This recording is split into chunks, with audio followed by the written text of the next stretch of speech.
Hey, what's up you guys? ShartimusPrime here, doing another independent toy manufacturer action figure review on the AxyToys Dinosaur Battlefield CERATOSAURUS. I gotta give a big thanks to AxyToys for sending out this sample 2 review for you guys. Thank you so much. If you want to see the latest from AxyToys, check them out. Link is in the description below. I actually did open this up already. I lost my packaging segment, but you can see that there's a couple versions over here, and I did review the Blood T-Rex a while ago, and that was incredible, and I'm expecting this to be incredible as well. Well, I already opened it. I do think it's pretty awesome. Spoiler alert. Anyway, you can see the 2 versions right over there on the back. Get some warning stuff, ages 18 and up.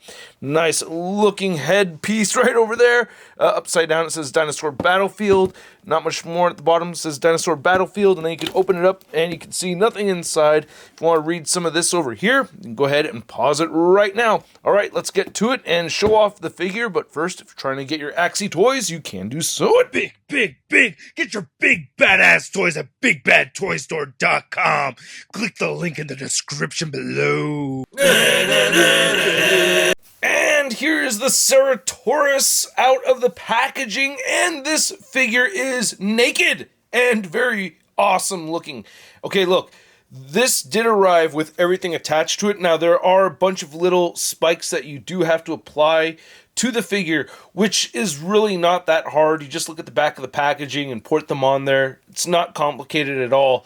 But I did have to disrobe this because I really love the skin tone on this figure, and I just really wanted to see it.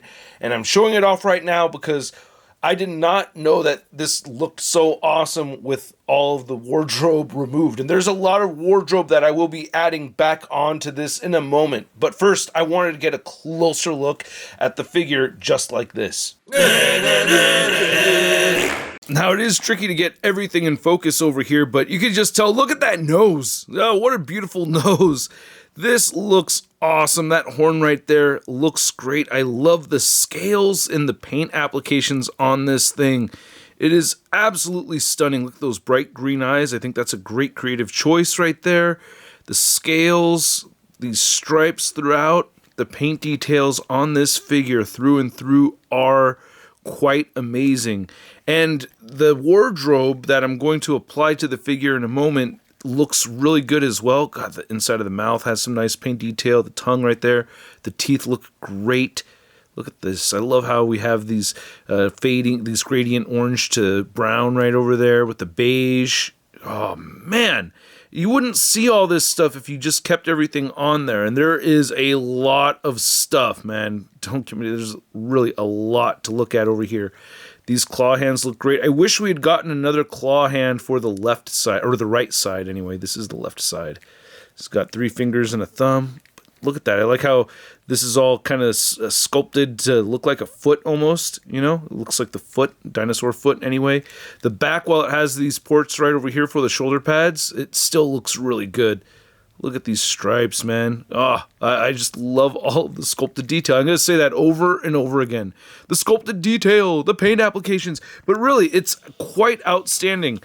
Okay, I can complain about the ball joints right here, but when you add all the stuff, you really don't see that. And as soon as you start posing it around, you don't see that. But it is there. It would have been better if they went with matte plastic at least. That would have helped that. But it's a minor gripe. Again, I love this transition with the yellow and the orange and the tan and the beige. Looks so damn freaking good. So stoked about this. Look at even in the bottom of the feet have the nice details right there. You get the toenails painted. So yeah, nicely painted gradient over there. The tail looks really good. We do get a bendy wire. You have to port that on all the way. But there is a bendy wire in here. Look at those scales. Again, just, dude, it looks so awesome.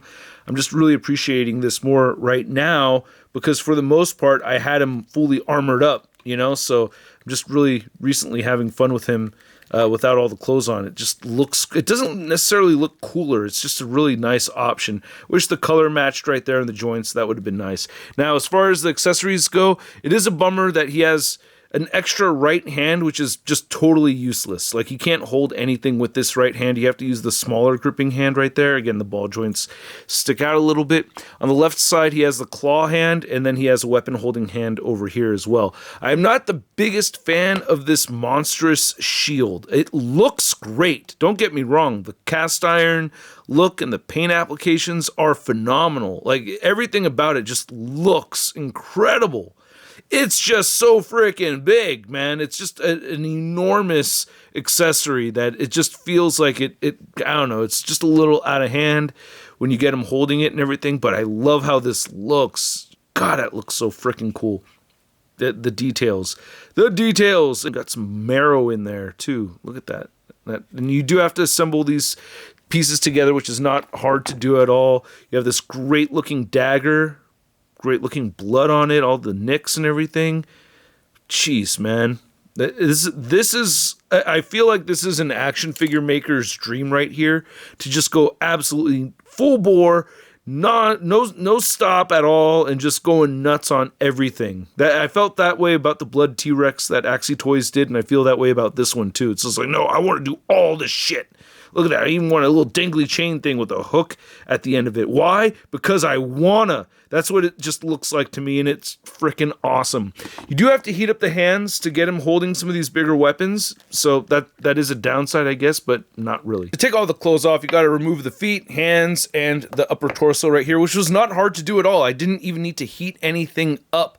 So you're gonna have to apply a little bit of pressure getting this leg shield on here, or this leg shin guard. I guess that's a shin guard more than anything. This came off and put this back on right over here. Like that, I think is how it was.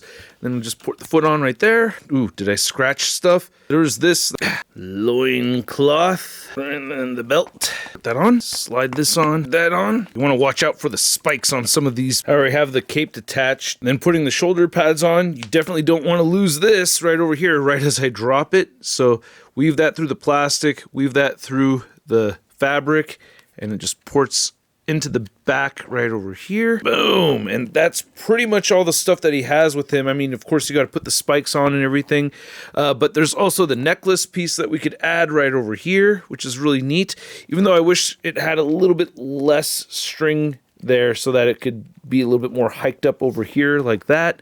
We also have the cape, which is cool. It has two different ways to hook on over here on each side, which is a little interesting, but you want to go with these gray pieces that are right here and right over here. I like this cape a lot. I have some horn pieces come off, so I'm trying to reattach those. He has a neck guard, which is really neat, and there's some 3M tape inside there to help it stick to the back of the neck.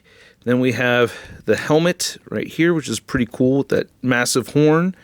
There you go. And then we have some little tassely bits. And we got another loop right over there. And boom! I think I am missing one of those little bone tassels, but I don't mind having one on each side over here. And I think this looks even cooler, all armored up like this. It is very, very nice looking. I love this cape, man.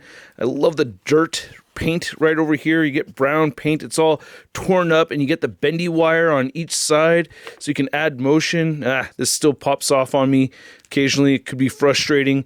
I don't know if I want to keep all the headgear on here. I don't know, but it still looks cool. And it really feels like it's two figures in one. Having all of this stuff on it compared to the figure as we were looking at it just earlier without all the extra stuff, it's a totally different thing, man. Look at this. You got some monkey bone head right there. Get some saber-toothed cat bone head over there or something. I don't know, but dude, that is freaking sweet. The paint on everything is just immaculate. All this cast iron finish and texturing throughout is just really impressive. I just love how this looks, man. Look how shiny that is. All the details right over here, all these spikes, the soft goods. Man, this is dope. I really think they did a remarkable job with all of these little intricate details throughout on this thing. Very, very fun. Look at all that. Nice stitching, nice paint detail on every freaking part of this figure. I guess except for these joints right here. But other than that, damn, this is so cool. And then the cape over here also just added bonus fun. I think I did have a little bit of metal come out on one side. You can see it right over here. so that is unfortunate, but I'm able to hide it, you know? It's not that big of a deal. It doesn't really piss me off too much or anything. Again, my biggest gripe is still having that extra hand that can't hold things. I would have liked to have had that open claw hand. Now, I did wait until I had everything armored up to show off the articulation, because I just wanted to see how it would flow, and you can see this is trying to pop off over there on the back, but you can get the ball joint right here at the neck and head to move up very far and move down. You could move side to side and rotate. You get some pivoting over here, and yeah, you can see that falling off, but that'll pivot right there, move up and down at just the head alone, and of course you have that beautiful jaw articulation that we saw earlier. No butterfly joints, but you can move the shoulders outward all the way. You can move them in that much. He's very muscular, and you could rotate forward and rotate back. You can move out, get the bicep swivel, single jointed elbow, and he doesn't really rotate at the elbow, but the wrist turns side to side. They hinge up and down depending on how you have that configured. You have the diaphragm cut here, and diaphragm pivot moves forward and back. Tassely piece came down. Similar articulation with the waist. So with both of those joints moving forward, he'll crunch forward that much and just move back that far. And he pivots a bit as well. I'm getting him to move side to side more so at the diaphragm than actually at the waist right there. The tail will move up and down, and you have a bendy wire tail that goes from here and it stops around there. I can't get this little flipping up part to straighten out or anything. I wish it could rotate side to side. It kind of shifts side to side. It's like a square piece that plugs in here. So if that was a ball joint, that would have been better, I think. Man, nice details right here on the back of that belt. But yeah, you can get it to bend in that much and bend down that far. The legs will move outward very far. Want to get that in place, and then you can kick forward and back, and then you get upper thigh rotation, single jointed knee, rotation at the knee. Then the ankles do move down. They do move up a little bit, and he has beautiful ankle pivot. And of course, I wanted to add these accessories over here to the figure. And again, this shield is just too big. It takes away the fun factor of posing the figure around with having such a massive and very heavy accessory like this. The axe is pretty big and heavy as well, but not as bad as this massive shield over here. So anyway, it does look cool though. It's just too big and too heavy, I think. But anyway, measuring out to the very top of that horn, you can see he's going at about 9 inches tall, but to the top of the head, I'm looking at about 8 inches. And then for our AxyToys Dinosaur Battlefield comparison, you can see the AxyToys Blood T-Rex over here next to the Ceratosaurus, and man, I can't believe this thing has individual articulated toes. That is amazing. I love this piece right here. I do like it more than this one. This is still awesome, but oh man, it's still seeing these two side by side, very, very impressive. Jeez. Here's our AxyToys Ceratosaurus next to the ShartimusPrime Pale. We have the Savage Crucible Ninvillimir, and then we have the Four Horsemen's Taurus or Minotaur. And then here's the Ceratosaurus next to your average 6-inch scale figure. We have the Marvel Legends Big Time, or wait, I mean, it's the Renew Your Vows Spider-Man. Oh, I miss doing the stop motions. But anyway, this is the Ceratosaurus, right? I feel like I keep screwing up the name. The name's not on the packaging. And I hope you guys enjoyed this video. This figure looks really awesome. I had a fun time taking photos. I had a fun time talking about this piece. If you liked the video, be sure to hit that like button. If you're new here, be sure to hit that subscribe button. I have a whole bunch more content coming your way, so stay tuned. And this is just an incredible looking piece. They did not go cheap on anything with this figure. It just looks incredible, and it feels incredible. It's a durable figure, so even swapping stuff around, except for that ankle piece, everything held up. And I feel like, yeah, I have my complaints, but damn, dude, the paint detail, again, the sculpt, and it's just so freaking awesome looking. If you're into this kind of thing, anthropomorphic dinos or, you know, dinosaurs kind of look, or if you want to see, you know, any kind of awesome looking articulated 1/12 scale figure like this, then you're going to enjoy it. The price point is a bit on the high side, but I don't feel like it doesn't match the quality that you get with this thing. It's just really impressive, fun to look at. I really like it a lot, man. And at the price point of $70, I'm gonna give this Ceratosaurus a Sud rating of I love it! And I'd like to know what you guys think, so please let me know in the comment section below. If you want to stay in touch with me on social media, you can find me on Instagram, Twitter, Twitch, TikTok, and on whatnot. And I will catch you guys later. Peace. That's crispy.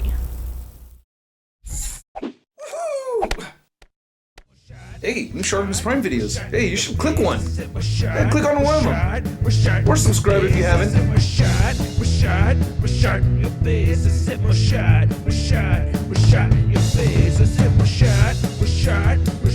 Your face.